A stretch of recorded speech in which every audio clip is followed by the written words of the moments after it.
Hi everyone, TARDIS Guy 123 here, back again with another DVD review, this time looking at the fourth Doctor story, The Masque of Mandragora, and it is of course Sarah Jane Smith's penultimate story as a travelling companion, because of course she did come back in The Five Doctors, also in K9 and Company spin-off thing, if you count as coming back, I'm not sure if you do, and then of course School Reunion and quite a few other new series appearances, and she even got her own series, Sarah Jane Adventures. So yeah, but this is in effect her penultimate story as a travelling companion of the Doctor, so it's quite special from that point of view, and obviously it doesn't really build on that much at all.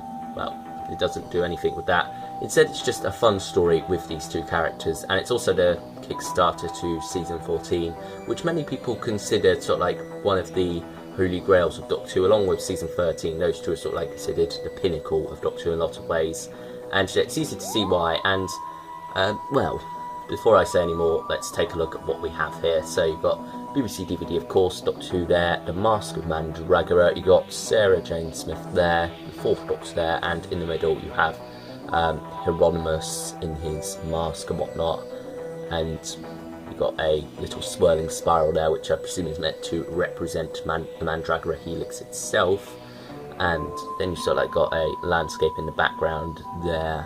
I believe that's a house of some kind, or a church maybe, I'm not too sure, it's hard to see at this distance.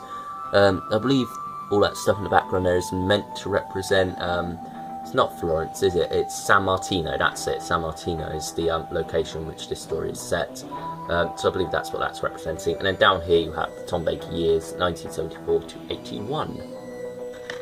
Flipping it over to the side now, you have Doctor Who, the fourth Doctor, and then the Masque of Mandragora there. And it goes right down along there actually, so that's quite interesting. On the back here, we have special features, of course. It's written by Louis Marks, who's sort of like an on and off Doctor Who writer. He wrote Planet of Giants, I believe, so way back, and then didn't write anything else until, I think, Day of the Daleks, actually. And then wrote Planet of Evil, and then this. I believe I'm correct in saying that, I might be wrong, but yeah, quite erratic nevertheless. And then here, we have a commentary by Tom Baker. So Tom Baker's actually in this one, and he rarely ever does commentaries actually, which is funny, but yeah, so he is in this one, so this must be a special story in his eyes. Then you've also got Gareth Armstrong, Philip Hinchcliffe, and Chris Diolijon, I believe that's how you pronounce that name. And then The Secret of the Labyrinth, which is a nice little look back, standard look back, but nevertheless a nice one. And then Bigger on the Inside, which is a look back at the history of the TARDIS and sort of like its design and whatnot, because of course this introduces the wood panel TARDIS one, which didn't stay for that long actually. It was only really in this series, and the last time it appeared was in The Robots of Death 4 stories later, so yeah, you don't really get to see that TARDIS console room that much. In fact, I don't think it's in the Face of Evil, so it's only really in 4 stories. But yeah, anyway, that's just the way it ended up being, which is unfortunate because I do quite like that TARDIS control room. Has a nice, it fits the fourth Doctor very well. It's very warm, very welcoming, I feel, and you know, it's sort of like the TARDIS needed a change, and I'm glad it did get one, even if it was reverted back a year later. But nevertheless, it is a very nice console room, and you know, it very much fits the style of this story as well. And then other special features are Now and Then, Beneath the Mask, and all the other standard stuff you get, such as Radio Times billings and the Coming Soon trailer. And if you are interested, the Coming Soon trailer is for the Space Museum and the Chase, that 2-story set. Opening it up now, you can see on the inside here you have the one disc there and the booklet right here. And the booklet and the disc both feature the same image as was on the front. Opening up here, you've got the commentary bit there and the other special features there, and finally it is, as with most fourth Doctor stories, a 4-part story. So then, what's it all about? What is the Masque of Mandragora about, and what do I think of it? Well, basically, you know, obviously the Doctor and Sarah accidentally travel into the Mandragora Helix, and then when they escape it, they accidentally bring a bit of it with them, and it pilots the TARDIS to 15th century Florence, no, sorry, I keep saying Florence, San Martino, so Italy, during the Renaissance and whatnot. And, you know, I love the Renaissance setting, and this story very much uses that to its advantage. And you know, it's got a almost pure historical aspect to it, because the whole plot with, I can't remember the character's name now, the Duke, no, not the Duke, sorry, the Count Federico.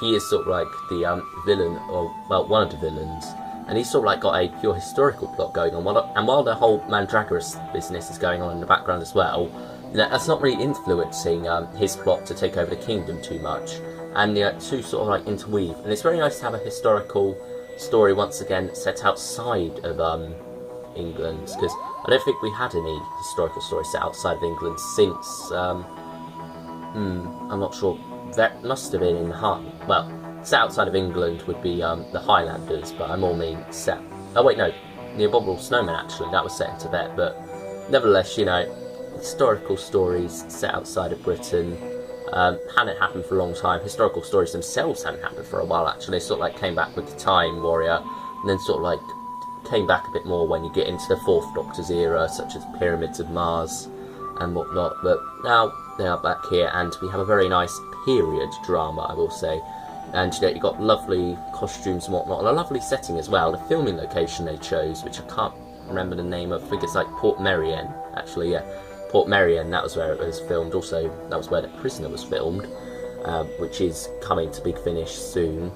But yeah, Port Merion is where this was filmed, and it's a wonderful location. It's sort of like the use of selective shooting to make sure they don't get any modern buildings and whatnot in there, and modern stuff in there, is very good. That's very nice how that works out, and you know, it really does give the feel that it is Italy in a lot of ways. Sort of like all the plant life and whatnot, it all very much feels Italian in a lot of ways, and very Renaissance as well. It just has a wonderful feeling about it, and you know, it's amazing how that worked out.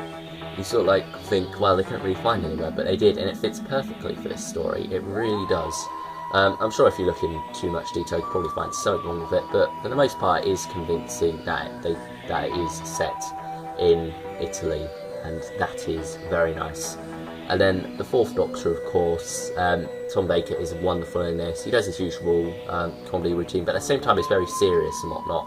And you know, that's when he's at his best, when he's sort of like got the balance of both. When he's a bit too whimsical, he can be, well, just a bit, not annoying, but just you don't really enjoy him as much as you do when he's being both whimsical and really, well, not menacing, but really strong at the same time. You know, sort of like Pyramids of Mars and Seeds of Doom, where he's very much shouting at characters and whatnot, and you know, it gets very serious because he knows the seriousness of the threat, and that's the same thing that you've got going on here as well, and that is very nice. It's wonderful when Tom Baker has those moments as well, but also gets to be fun at the same time, such as putting the orange on the sword and whatnot, and then he gives them a bit of a run around on the horse, which is very nice, and yeah, just wonderful little scenes like that, which really help to expand his character at the same time. So you've got comedy and seriousness sort of like developing hand in hand with the Fourth Doctor, and that's very nice. And then Sarah Jane Smith, of course, gets to do the fun bit here. She does get hypnotised, but that doesn't really last that long, so she still gets to be an active part of the plot. Almost gets sacrificed twice, but you know, that's just the way it is, and it's very, she's quite good in this story, I will say. And of course Elizabeth Sladen does a wonderful job playing that role at the same time. So yeah, it's quite good, and yeah, you very much feel at this point that the Doctor and Sarah are very much interlinked as a group, I guess. You know, it's sort of like their friendship is solid now. They've been going at it for ages, and here they are, just travelling the universe, having a good time. So that is what you could say about the Masque of Mandragora in that aspect. And then, of course, the villain himself, well, one of the villains, the main villain, Hieronymus, who's sort of like, not possessed by Mandragora, but sort of like influenced by Mandragora, is a very interesting character. It's a nice plot twist when he's revealed and whatnot, and he's also just a lot of fun to watch, really, sort of like shouting down the Doctor and whatnot. However, the story isn't without its flaws, such as the climax of this story, which I feel was quite poorly executed. I don't know why, it just does feel a bit rushed, and also there's a bit of a plot hole there, I don't know, and you know, it just doesn't feel as climactic as it could have been. It's just sort of like over in a flash, really. However, I did like the attack on the ball with the masks. I think that was very very well done. I think the masks gave an extra sort of like sense of horror to it as well. Those were quite scary, and sort of like the sounds when they suddenly just whip off the... Oh gosh, that sounds quite bad. I was going to say whip off the clothes, but that's what they do, and they sort of like reveal the cloaks underneath them. Yeah, it's not that bad. It's not as bad as they make it out to be, but they sort of like... Yeah, there's no other way of saying it. They whip off their clothes, and suddenly they have black robes under them and start zapping people with lightning. Yeah. So that's the way that turns out, and you know, I think that's a very well done sequence as well, and the musical score for that bit is very nice. And then of course you've got the Doctor going on about meeting, I can't remember the character's name now. Well, he's not even a character in the story, he's an actual historical figure. Why can I not remember his name? He's like really famous. Leonardo da Vinci, that was it.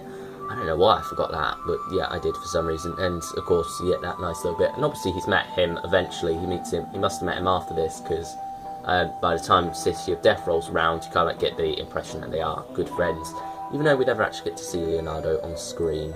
But yeah, nevertheless, Leonardo da Vinci has a nice little reference in this, and you get to have fun with Tom Baker, sort of like bringing that up every once in a while. And of course, you got the wonderful line, "I wouldn't even say no to a salami sandwich." It just, I don't know, it just fits the Fourth Doctor so well. Though after the massacre, it does feel a bit out of place. And when I say massacre, I mean as in lots of people got massacred just before that line, even if they were bad, but nevertheless, you know, it's just... Yeah, sometimes it does feel a bit off, mainly the ending, but other than that, it is a lot of fun, this story. I will say that I do really enjoy this story. I think it's rather a forgotten story. People forget about this gem of a story when they look back at the Philip Hinchcliffe era, and I think it is a very strong story. So, The Masque of Mandragora is going to get a 9 out of 10 from me. Strong all the way through, got a nice balance of comedy and seriousness. But once you get to the resolution story, it does get a bit messy. But for the most part, it is a great story. Wonderful characters as well. And yes, The Masque of Mandragora, 9 out of 10 from me. Thank you all for watching, and I will see you all next time. Bye everyone.